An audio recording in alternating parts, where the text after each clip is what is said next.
로마서 1장에서 11장은 이신 칭의를 중심으로 한 교리에 관한 부분이고 12장부터 16장까지는 그에 따른 실천, 그리스도인의 삶의 윤리에 대한 부분을 다루고 있습니다. 그 가운데서도 오늘 12장 3절에서 13절은 교회 안에서, 교회 공동체 안에서 성도들이 서로를 어떻게 대해야 되는지에 대해서 말씀을 하고 있고 14절에서 21절까지는 교회 밖에 있는 사람들, 대사회 관계 속에서 우리가 사람들을 어떻게 대해야 하는지에 대해서 말씀을 하고 있습니다. 오늘 보면 3절에서 5절을 함께 읽겠습니다. 시작. 내게 주신 은혜로 말미암아 너희 각 사람에게 말하노니 마땅히 생각할 그 이상의 생각을 품지 말고 오직 하나님께서 각 사람에게 나누어 주신 믿음의 분량대로 지혜롭게 생각하라. 우리가 한 몸에 많은 지체를 가졌으나 모든 지체가 같은 기능을 가진 것이 아니니 이와 같이 우리 많은 사람이 그리스도 안에서 한 몸이 되어 서로 지체가 되었느니라. 3절에서 마땅히 생각할 그 이상의 생각을 품지 말라는 것은 교만하지 말고 자신을 과대평가하지 말라는 것입니다.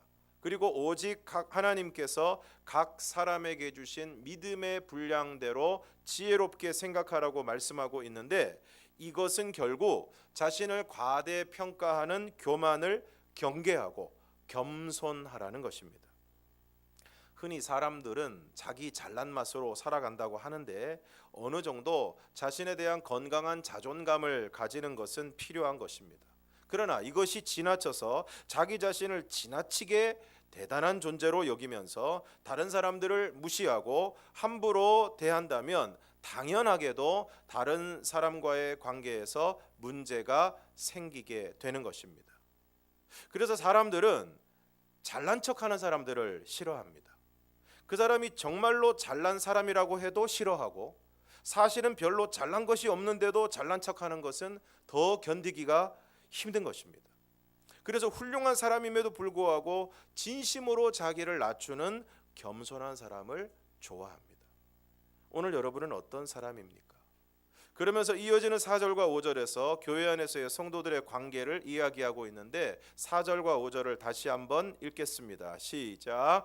우리가 한 몸에 많은 지체를 가졌으나 모든 지체가 같은 기능을 가진 것이 아니니 이와 같이 우리 많은 사람이 그리스도 안에서 한 몸이 되어 서로 지체가 되었느니라.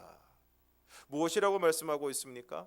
교회 안에서의 성도들의 관계는 그리스도 안에서 한 몸이고 우리 한 사람 한 사람은 지체라는 것입니다.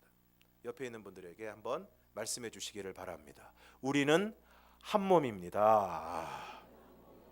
예, 별로 한 몸인 게 마음에 안 드시는 것 같은데 우리 다시 한번 옆에 있는 분들에게 말씀해 주시기 바랍니다. 우리는 한 몸입니다. 이러한 교회의 모습에 대해서 좀 더 자세하게 말씀하고 있는 본문이 있는데 고린도전서 12장 14절에서 20절을 함께 읽겠습니다. 시작. 몸은 한 지체뿐만 아니요 여럿이니 만일 발이 이르되 나는 손이 아니니 몸에 붙어 있지 아니하였다 할지라도 이로써 몸에 붙지 아니한 것이 아니요 또 귀가 이르되 나는 눈이 아니니 몸에 붙지 아니하였다 할지라도 이로써 몸에 붙지 아니한 것이 아니니 만일 온 몸이 눈이면 듣는 곳은 어디며 온 몸이 듣는 곳이면 냄새 맡는 곳은 어디냐. 그러나 이제 하나님이 그 원하시는 대로 지체를 각각 몸에 두셨으니 만일 다 한 지체뿐이면 몸은 어디냐. 이제 지체는 많으나 몸은 하나라. 여러분 오늘 우리의 몸을 한번 생각해 보시기 바랍니다. 오늘 우리의 몸에 머리에서 발끝까지 많은 지체가 있습니다. 눈, 코, 귀, 입, 팔, 다리 여러 지체가 모여서 한 몸을 이루고 있습니다. 그런데 나는 하루는 발이 하는 말이 나는 손이 아니니까 몸에 붙지 않았다. 그렇다고 해서 몸에 붙지 않은 것이 아니고 귀가 나는 눈이 아니니까 몸에 붙지 않았다고 해도 몸에 붙지 않은 것은 아니라는 것입니다. 그리고 온 몸이 눈이면 어떻게 듣고 여러분 한번 상상해 보시기 바랍니다. 우리 몸이 여기 머리에서부터 발끝까지 전부 눈이다. 눈만 달려 있다. 예. 눈이 아무리 예뻐도 여러분 끔찍하지 않습니까? 전부 눈만 있다. 그러면 어떻게 듣겠습니까? 또 전부 다 귀다. 또 이마에서부터 전부 다 귀만 달렸다. 온통. 그러면 뭘로 냄새를 맡겠습니까? 그래서 하나님이 원하시는 대로 지체를 각각 몸에 두셨다는 것입니다.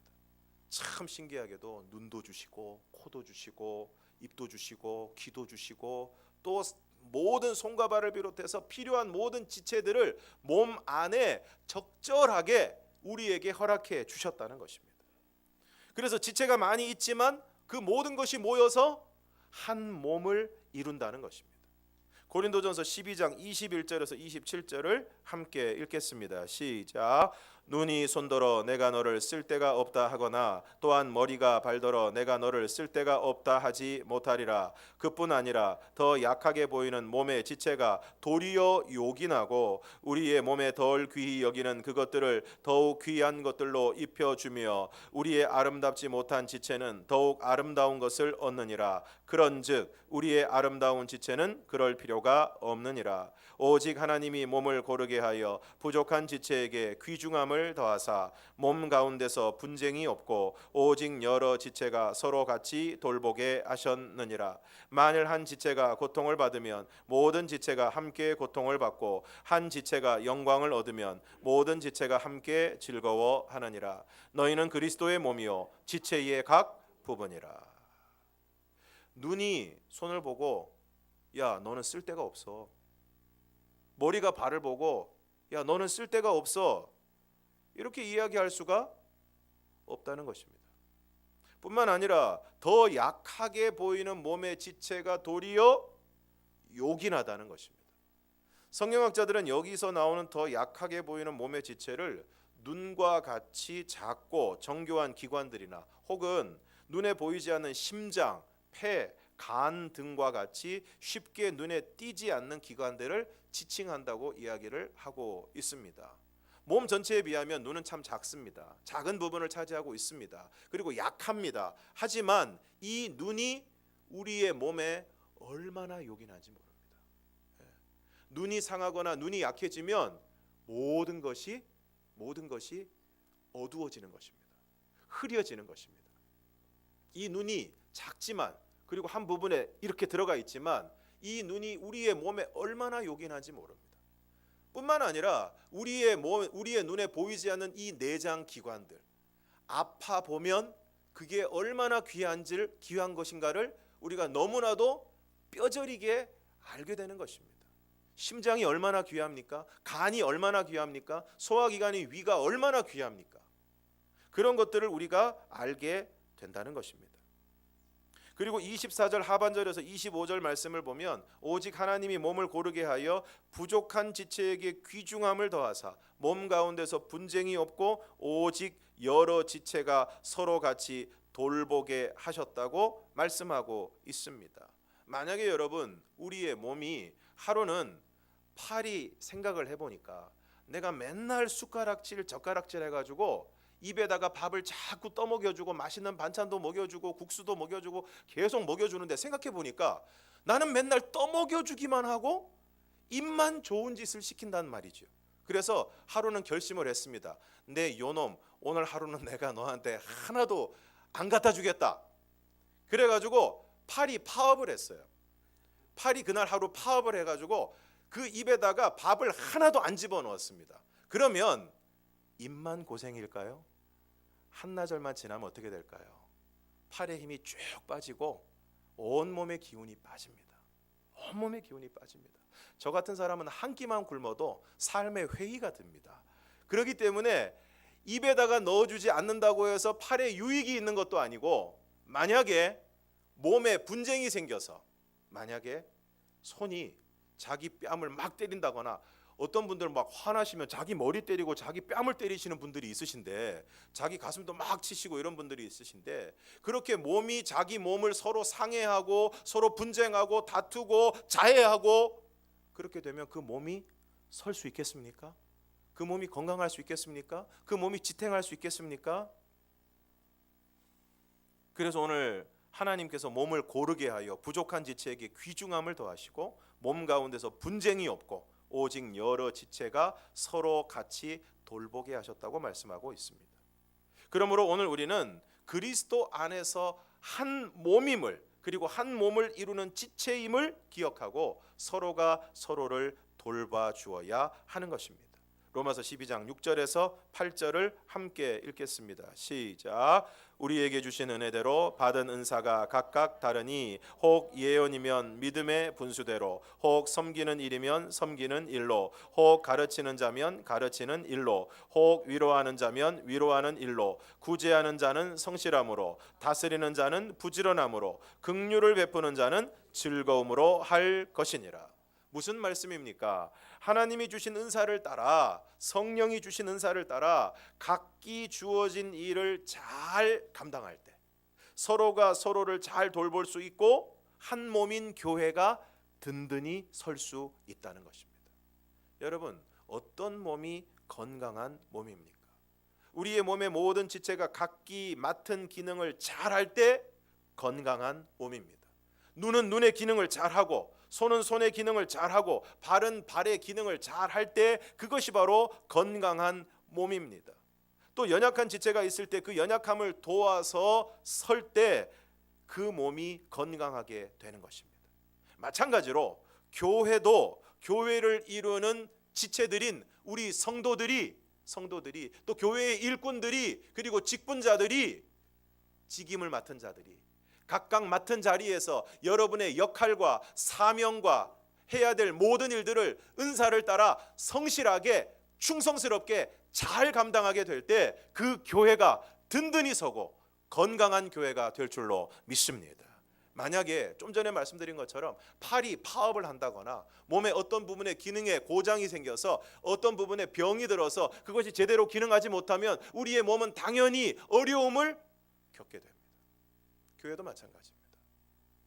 교회도 그리스도를 머리로 해서 온 몸에 우리가 지체와 지체를 이루고 있는데 각각 맡은 사명과 역할과 직임이 있는데 그거를 성실하게 감당할 때는 교회가 든든히 서고 교회가 부흥하게 되지만, 만약 어떤 이유에서든지 그 역할을 제대로 감당하지 못하고 우리가 기도해야 되는데 기도하지 못하고 헌신해야 되는데 헌신하지 못하고 우리에게 맡겨주신 사명과 역할과 직임을 제대로 감당하지 못할 때 그 교회는 허약해지고 연약해지고 넘어질 수밖에 없다는 것입니다.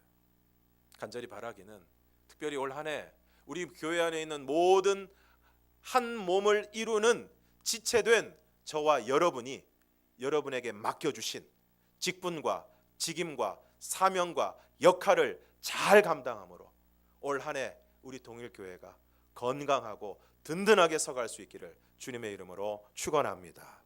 그리고 지체된 우리가 한 몸을 이루기 위해서는 사랑해야 하는데 9절과 10절을 함께 읽겠습니다. 9절과 10절 시작. 사랑에는 거짓이 없나니 악을 미워하고 선에 속하라. 형제를 사랑하여 서로 우애하고 존경하기를 서로 먼저 하며. 진정한 사랑에는 거짓이 없어야 합니다.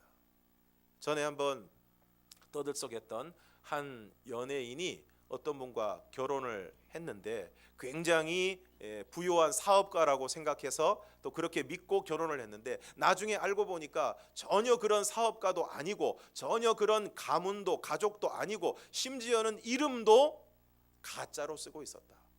그래서 결국은 헤어지게 되는 안타까운 모습을 우리가 바라보게 됩니다. 사랑에는 거짓이 없어야 합니다. 또한 악을 미워하고 선에 속해야 합니다. 내가 누군가에게 거짓말을 하고 있다면 결코 그 사람을 사랑한다고 이야기할 수 없을 것입니다. 혹시 여러분 가운데 아직 부부관계에서 숨기고 계신 부분이 있으시거든 기도 많이 하시고 이번 명절에 서로에게 얘기하고 화해하는 역사가 있기를 바랍니다. 또 형제 자매 가운데서도 그러한 역사가 있기를 바랍니다. 사랑의 가장 중요한 요소는 진실함입니다. 그러므로 상대방을 속이고 가식적으로 대하면서 그 사람을 사랑한다고 하는 것은 거짓말입니다. 하물며 그 사람에게 악을 행하면서 사랑한다고 하는 것도 말이 되지를 않습니다. 그 사람에게 함부로 대하고 그 사람에게 언어 폭력이나 심지어는 물리적인 폭력을 행하면서 내가 너를 사랑하기 때문에 이렇게 한다라는 것은 있을 수 없는 일입니다. 왜냐하면 사랑은 선한 것이기 때문입니다. 그러므로 사랑은 진실해야 되고 선해야 합니다. 그러므로 오늘 우리가 누군가를 사랑한다고 할 때 우리는 그 사람을 진실하게 대해야 합니다. 그리고 그 사람에게 선을 행해야 합니다. 그리고 10절에서 이렇게 말씀하고 있습니다. 형제를 사랑하여 서로 우애하고 존경하기를 서로 먼저 하며.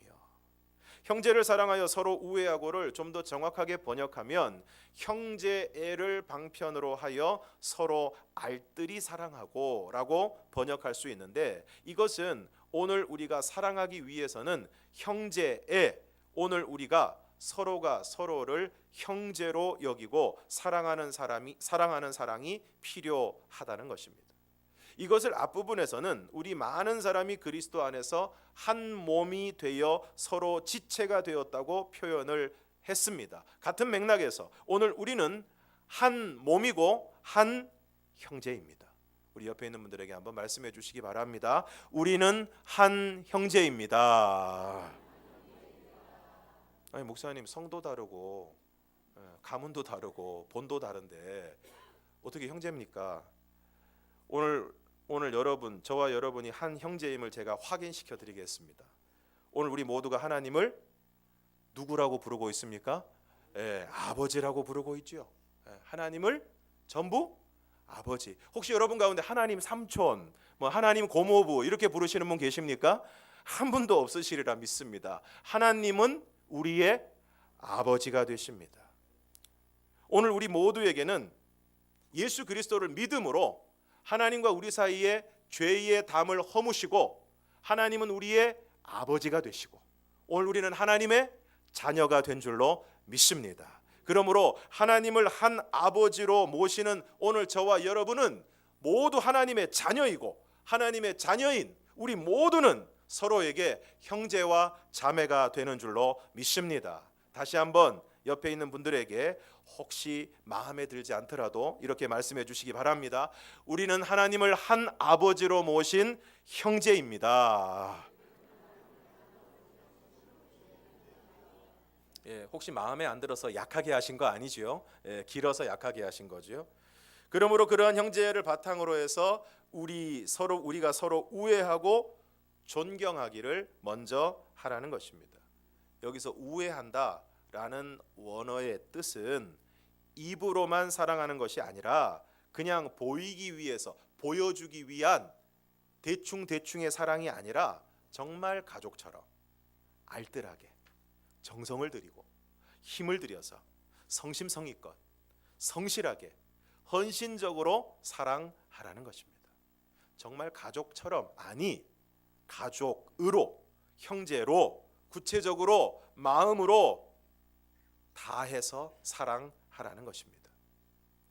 그리고 존경하라고 말씀하고 있습니다. 오늘 여러분은 남편을 존경하십니까? 일부 예배 때도 아무도 아멘이 나오지 않았는데 아내를 존경하십니까? 아버지를, 어머니를, 어른을, 선생님을 존경하고 계십니까? 혹시 오늘 여러분 옆에서 예배드리고 있는 성도들을 존경하고 계십니까? 이렇게 여쭈면 여러분 속으로 이렇게 대답하실지 모르겠습니다. 아니 무슨 존경할 건덕지가 있어야 존경을 하지요. 눈을 씻고 찾아봐도 존경할 거리가 없습니다. 무레투스라는 한 학자가 있었습니다. 그는 가난한 사람이지만 대단한 학자였습니다. 근데 워낙 가난하다 보니까 먹을 것이 없어서 굶주리다가 그만 영양실조로 길에 쓰러졌습니다. 그래서 그것을 발견한 사람이 그를 극빈자 수용소에다가 옮겨 놓았습니다. 그래서 두 명의 의사 앞에 누워 있었는데 아직 무레투스는 숨이 붙어 있었고 또 귀가 들리는 상태였습니다.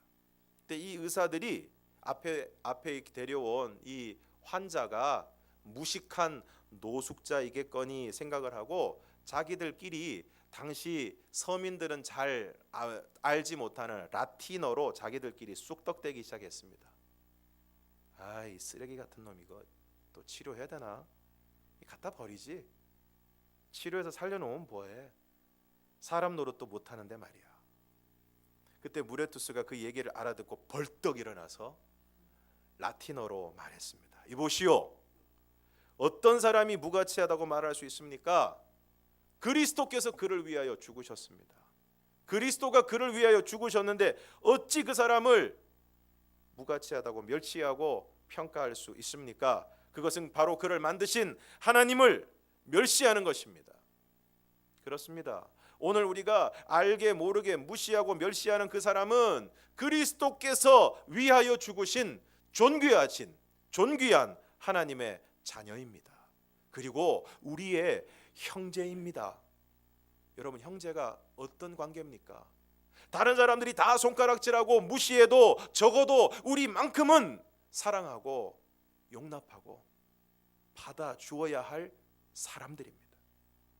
그리고 14절 이하에서는 교회 밖에 있는 사람들에 대해서 어떻게 대할 것인지에 대해서 말씀하고 있습니다. 14절에서 18절을 함께 읽겠습니다. 시작. 너희를 박해하는 자를 축복하라. 축복하고 저주하지 말라. 즐거워하는 자들과 함께 즐거워하고 우는 자들과 함께 울라. 서로 마음을 같이하여 높은 데 마음을 두지 말고 도리어 낮은 데 처하며 스스로 지혜 있는 채 하지 말라. 아무에게도 악을 악으로 갚지 말고 모든 사람 앞에서 선한 일을 도모하라. 할 수 있거든 너희로서는 모든 사람과 더불어 화목하라. 먼저 너희를 박해하는 자를 축복하라는 것입니다. 당시 예수 믿는 사람들은 믿지 않는 사람들, 유대인, 이방인들로부터 많은 박해를 받았습니다. 많은 오해와 비방을 받았습니다. 그런데 그런 사람들에 대해서 오늘 사도 바울은 그들을 축복하고 저주하지 말라는 것입니다. 지난 주간에 한 유명한 배우가 자기 차를 가로막았다는 이유로 그 차를 따라가서 추월하고 급제동을 해서 교통사고를 유발하고 모욕적인 언행을 했다는 것입니다. 그래서 그 보복 운전 사건으로 말미암아서 이미 텔레비전 프로그램을 다 촬영을 해놨는데 그 방송이 되지 못하는, 결방되는 안타까운 사건이 발생하게 되었습니다.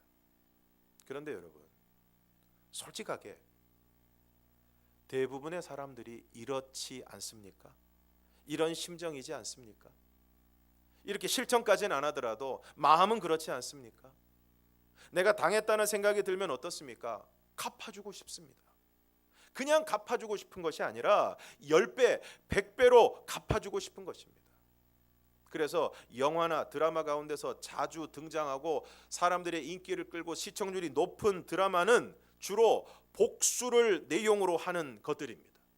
좀 오래되었지만 예전에도 한 드라마에서 한 여자분이 여기 점 하나 찍고 다른 사람으로 막 변모해가지고 그 남편을 비롯해서 그 가정에 아주 그냥 철저하게 복수하는 그 드라마가 아주 선풍적인 인기를 끌었습니다.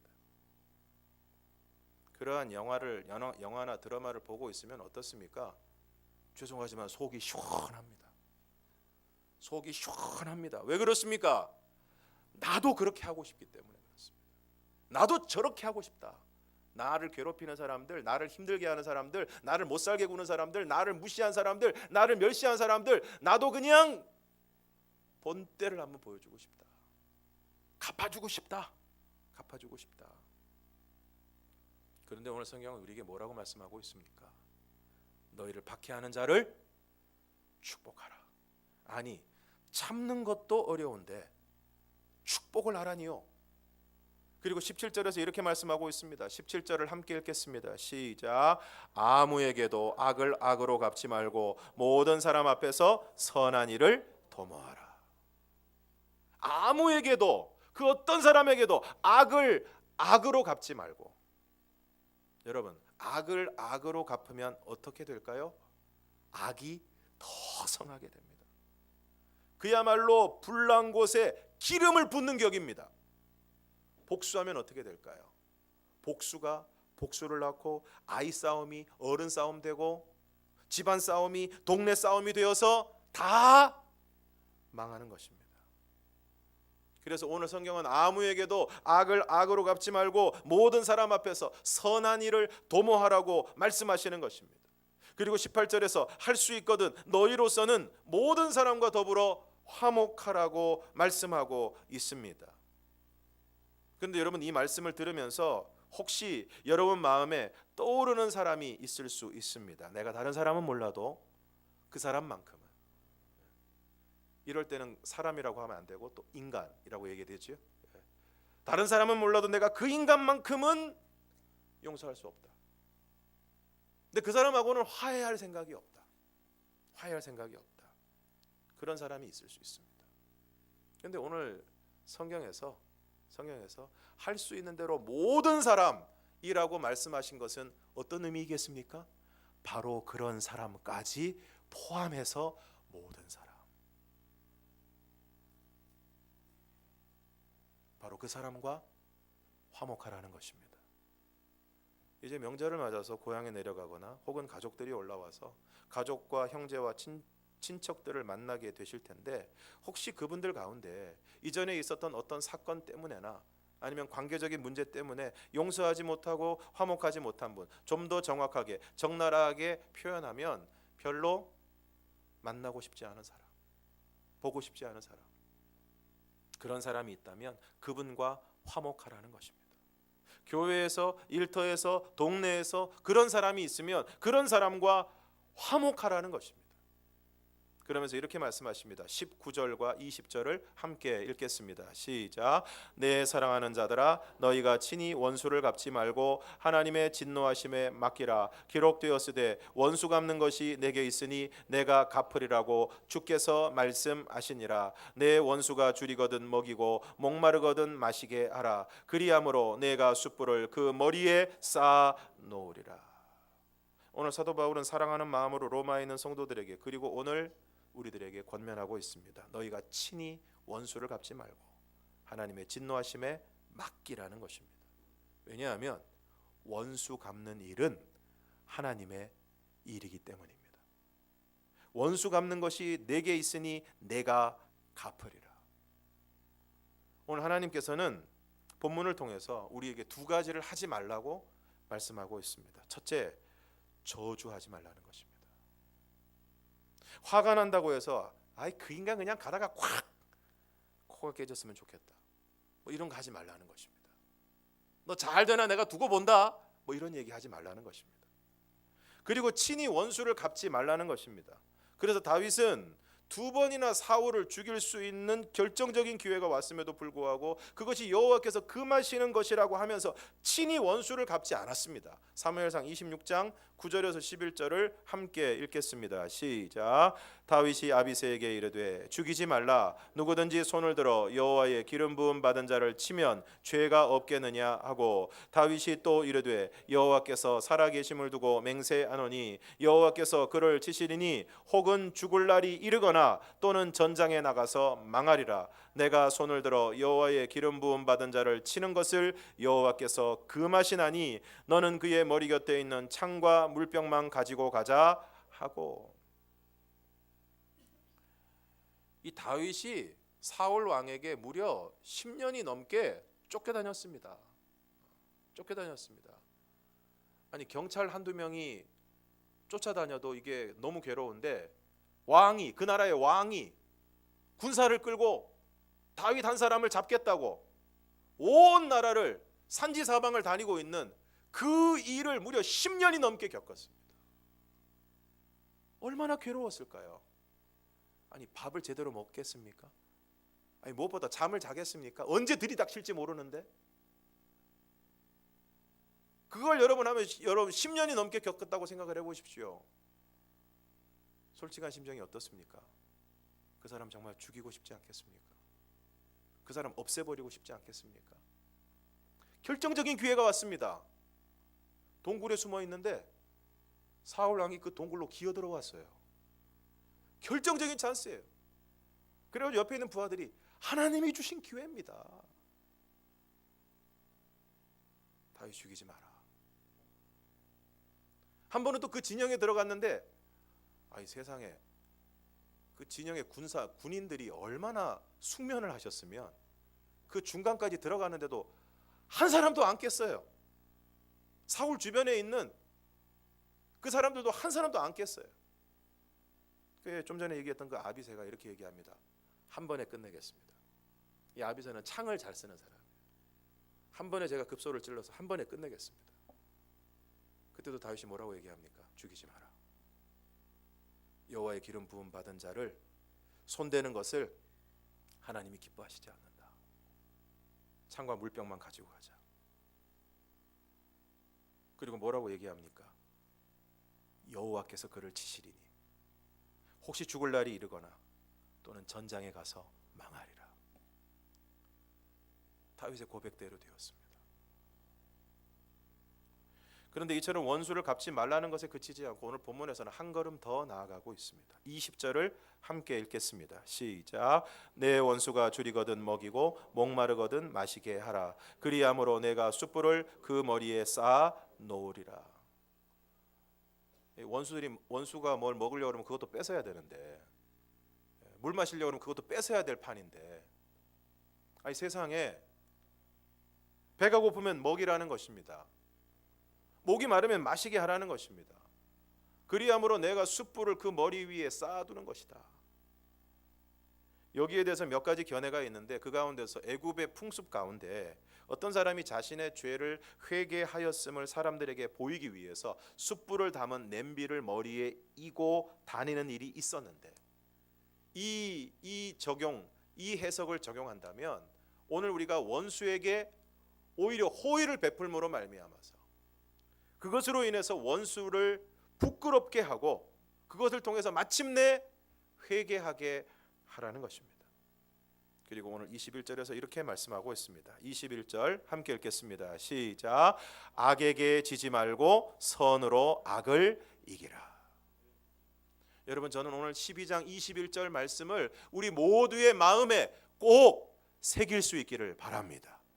악에게 지지 말고 선으로 악을 이기라. 악에게 진다는 것은 무엇입니까? 박해하는 자를 저주하는 것은 악에게 지는 것입니다. 악을 악으로 갚고 우리가 원수 갚는 것은 결국 악에게 지는 것입니다. 나를 박해한다고 해서 힘들게 한다고 해서 욕한다고 해서 나도 똑같이 욕하고 저주하고 화를 내고 분을 발하고 끝까지 따라가서 보복운전을 하고 원수를 갚게 되면 어떻게 됩니까? 다 무너집니다. 관계도 무너지고 가정도 무너지고 교회도 무너지고 일도 무너지고 인생도 무너지는 것입니다. 한순간 분을 참지 못해서 그리고 홧김에 했던 말 때문에 또 자신이 직접 원수를 갚고 폭력을 행사한 것 때문에 자신이 쌓아왔던 모든 것이 다 무너지고 정상의 자리에서 추락한 사람이 한둘이 아닙니다. 그때 좀 참을 걸. 그때 화내지 말 걸. 그때 화내지 말 걸. 그때 아내 앞에서 화내지 말 걸. 그 말 하지 말 걸. 괜히 화내고 괜히 그 말에서 그 마음 풀어주느라 꽃다발도 사가야 되고 선물도 사가야 되고 설거지도 계속 해야 되고 얼마나 고생이 많습니까? 말씀을 정리하겠습니다. 오늘 우리는 예수 그리스도를 믿음으로 그리스도 안에서 한 몸을 이룬 지체들입니다. 내 몸의 어떤 부분이 마음에 들지 않는다고 해서 그 지체가 내 몸이 아닐 수 없는 것처럼 가족과 교회 가운데서도 내 마음에 들지 않는다고 해서 한 몸이 아니라고 이야기할 수 없습니다. 그러므로 오늘 우리 지체된 저와 여러분이 한 몸임을 꼭 기억하고 우리에게 주신 은혜대로 받은 은사를 따라 봉사하고 섬기는 삶을 통해서 또 연약한 지체들을 서로가 서로를 잘 돌보는 모습을 통해서 주님의 몸인 우리 동일교회를 아름답게 세워갈 수 있기를 주님의 이름으로 축원합니다. 또 우리는 하나님을 한 아버지로 모시는 형제 자매들입니다. 그러므로 형제를 사랑하여 서로 우애하고 존경하기를 서로 먼저 해야 합니다. 그리고 박해하는 자를 축복해야 합니다. 아무에게도 악을 악으로 갚지 말아야 합니다. 가능한 한 모든 사람과 화목해야 하고 무엇보다 친히 원수를 갚지 말고 하나님의 진노하심에 맡겨야 합니다. 그리고 원수가 줄이거든 먹이고 목마르거든 마시게 하는 것입니다. 원래 하나님의 말씀은 우리의 타락한 본성과 감정과는 반대로 가는 경우가 많습니다. 그래서 하나님의 말씀을 따라서 살아가려고 하다 보면 속이 부글부글 끓는 경우가 있습니다. 목사님, 속이 부글부글 끓는데 이래도 하나님의 말씀대로 살아야 됩니까? 그래도 하나님의 말씀대로 살아야 합니다. 그럼에도 불구하고 원수가 줄이면 먹이고 목이 마르면 마시게 하는 것입니다. 그래서 여러분 부지런히 그 머리에 숯불을 쌓아 놓으시기를 바랍니다. 그래서 악에게 지지 말고 선으로 악을 이기는 저와 여러분이 되기를 주님의 이름으로 축원합니다. 기도하겠습니다.